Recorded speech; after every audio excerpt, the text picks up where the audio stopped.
盆栽からしたらもったいない松盆栽生産日本一の高松の盆栽園北谷温泉4代目北谷隆一です。今回のテーマは目摘みというテーマでいきます。目切りっていうのとちょっと違うんですけど、似たような言葉遣いなのでかなりややこしいんですけどね、その目摘みがなんでいるのかどうするのかというのをご説明しようかなと思います。でその前にちょっとだけお時間ください。今無料のメールマガジンやっております。概要欄からね、メールアドレスを登録するだけで、定期的に毎日じゃなくて定期的にね、結構な60通以上かなが届いて、専用の動画なんかも作って、でもう今多分2000人以上とか結構な数の方が登録してくれてます。そちらでもねまた勉強していただけたらなと思います。本題に戻りまして、目摘みって何でしょうという話なんですけど、だいたい目切りからいきます。目切りはね、よく本とか書いてるのは、6月頃にね黒松の長い芽を切って、で次その切った脇に2番芽が出てきて、それが秋冬の黒松の芽となってね使って、綺麗な状態、葉っぱが短くなるとか、そういう調整のために行うのが目切りですね。で目摘みっていうのはその時期的に言うと、5月中になるか、これちょっと結構伸びてるけど今目の前あるのは、伸びてきた頃にやる、大体5月か、4月後半とかね、その辺りの作業になると思います。で目摘みのその目的といいますと、いろんな言い分あると思うんですけど、人によって僕の考えでするんだったらこの理由でしたらいいんじゃないですかっていうんで今日は行きます。今ね目の前に、何本か置いてますけど、特にこちら2本黒松なんですけど、長く伸びた芽がありますけど、こういうのを目摘みというのは指でもハサミでもいいんですけど、ポキッとねもう指で取っちゃう、こんな感じの作業ですね。こうやって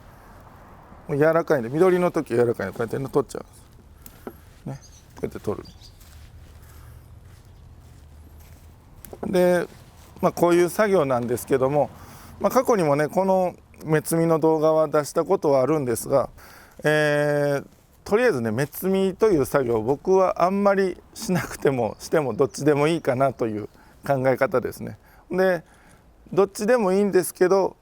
強いてこういう状況だったらしてもいいかなっていうのが、この長い芽がねついてたら、やっぱそのついてる下の枝からそのなんていうのかな、枝が太っちゃうんですね。茎というかね、この長い芽がついてる部分だけがね。であんまり枝がやっぱその先の方で太ると、作業がしにくいとか、ちょっと不格好であるとか、あんまり下の方が細い枝なのに上の方に一部分だけ太い枝があるとかね、ごつくなるとかはあんまり綺麗じゃないんで、そういうのを防ぐためにこの目摘みっていうのをしたらいいのかなと。でもう一つ理由としましては、こういう長い強い芽にはかなりこの木の中の栄養がそちらに集中するというか、結構しっかり栄養とか水分そっちに取られちゃいます。だからこの辺りの木でも長い芽もいますけど小さい芽もたくさんいるんですね、下の方とかにね。そういう小さい芽の方に行ってほしい栄養がこの長い強い芽に行き過ぎると、栄養のバランスが悪くなるから目摘みをする。大体僕が思う目摘みするんならこの理由かなというあたりです。2つですね。太くなるから芽を取る。でそこに太い芽に行く予定だった栄養を他の小さい芽に分散すると、そのあたりが理由となってきます。だから単に芽の長さをね揃えるとか、そんなのは目切りの作業で2番目ですることなんで、この目摘みの作業でするようなもんじゃないんで、そこはごっちゃに目切りとごっちゃにしない方がいいですね。はい。で長い芽だからって言って目摘みしやすいんですけど、しない方がいい場合もあります。はい、これちょっとこっち置いときまして、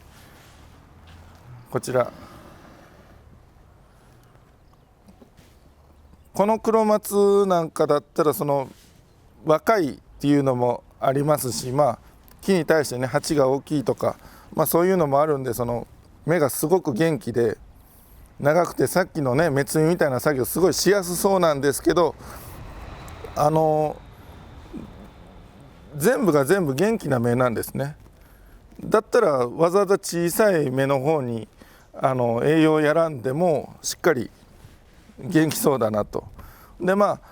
太るのが嫌っていうんで取ってもいいんですけど、もうちょっと待てばねもう芽切りの時期が来るんで、これだったら7月の初旬ぐらいなんで、今日がね5月の初旬なんで、2ヶ月後にはなっちゃうんですけど、これぐらいの枝の太さだったらそんなにねすごく太るっていうそういう感じでもないんで、こんなんだったら芽摘みせずに普通に芽切りした方がいいのかなと。それこそ芽摘みした方が芽切りのタイミングが分からなくなっちゃうのもダメだなという、変なとこで切るとね計算が狂うというかね、なので、